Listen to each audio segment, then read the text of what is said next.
episode. We really appreciate you joining us. This podcast really shows us how we can all learn, live, and thrive off of each other. By sharing our knowledge through our conversations, we will impart some knowledge whilst learning ourselves how to progress even further.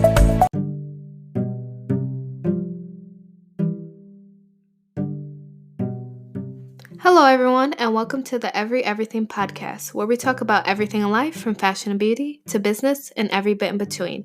This is a place where women can come together and build a community where we all can learn and grow. Our names are Jayana and Giselle, and we'll be your hosts for today.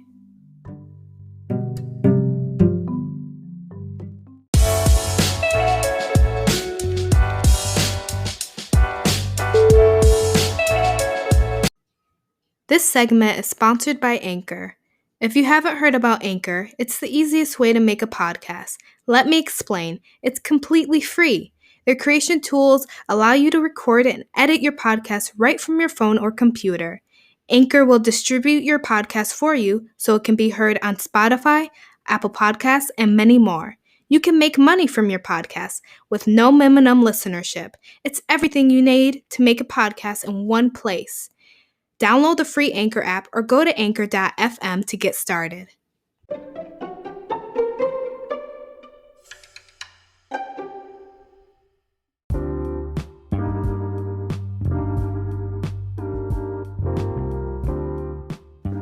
In today's episode, we will be discussing how we deal with negative criticism. This is something that is common, and we definitely see this in the entrepreneur and business world. Not only this, individuals face negative criticism at their jobs and schools. Very true. I have faced this multiple times. I don't even know the exact number of times I submitted a piece for a magazine or company, and they tell me no without giving me any details to why. Do you know how frustrating that is? I don't know why they didn't pick me. Was I even good enough? Was I missing something? Maybe I'm exaggerating, but sometimes I can't even go to sleep because I'm wondering what I did wrong. This has happened to me multiple times as well. Do you remember that time that this food company asked us to create a recipe and they didn't end up picking us? I remember perfectly. I remember looking in our email and I saw an email from the company and it says they wanted to work with us for us to create a recipe for them. I was so excited. It was oatmeal. And I think we spent the whole day creating it. We took pictures. We were ready. Yeah, I remember that. And then we send them the recipe and they tell us that they picked someone else and that they didn't know that there was going to be two of us doing the same recipe.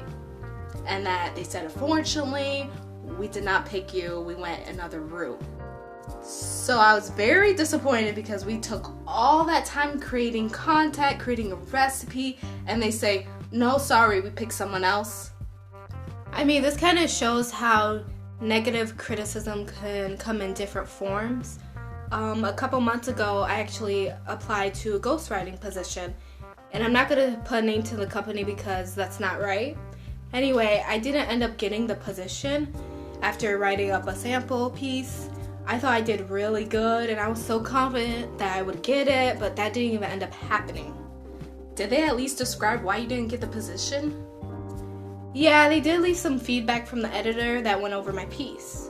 I mean, throughout my life, everyone has always told me that I have strong writing skills and that I was talented, but then that feedback came and teared me down.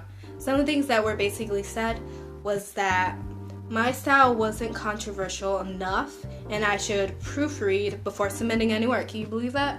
Wow, that's harsh. I don't think anyone would feel good after reading that. I know I wouldn't. I would be so discouraged. Can you describe more of how you handle this negative criticism? Because this sounds like a difficult situation. I know, right? This is one of the reasons why I responded the way I did. I lost total confidence in myself and my skills. I actually didn't email this company back for a couple weeks, I think, because I almost felt ashamed and embarrassed. I also didn't write for a couple weeks for my blog or create any content at all. But then I came to terms that I need to get used to this kind of criticism, whether it's positive or negative. Instead of letting it keep me down, I thought about how I can use it in a positive way. There are many ways to deal with negative criticism. First, you should approach the criticism calmly and control your emotions, because you might say or do something you'll regret later, like I sometimes do. Yeah, that kind of happened with me from the ghostwriting position, because I didn't respond quick enough, but I was so angry, you know?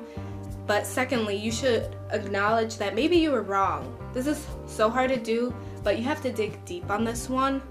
I know I have a hard time admitting when I do something wrong. However, this will lead you to realize that negative criticism can actually help you grow into a better person, worker, and entrepreneur, and so on. The source of which the negative criticism came from is significant also, because from there you know if it holds any value. With the criticism I faced, I knew it came from a credible source. They're like a big company that does ghostwriting. Therefore, I did a self-check, and now when I create content, I make sure to pay attention to all the details in my work.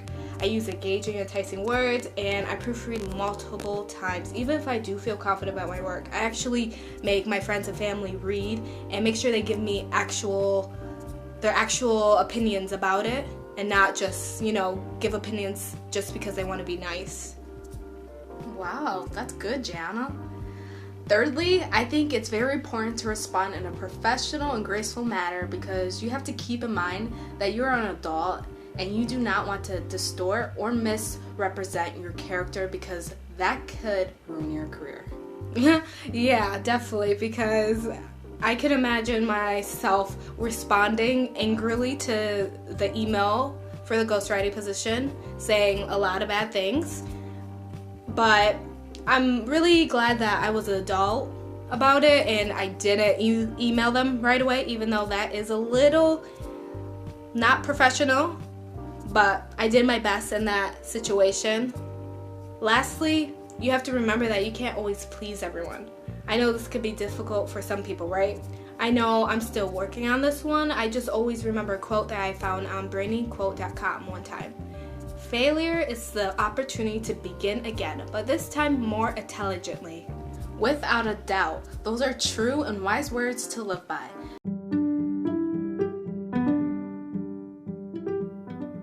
Thank you for joining us this week on the Every Everything podcast.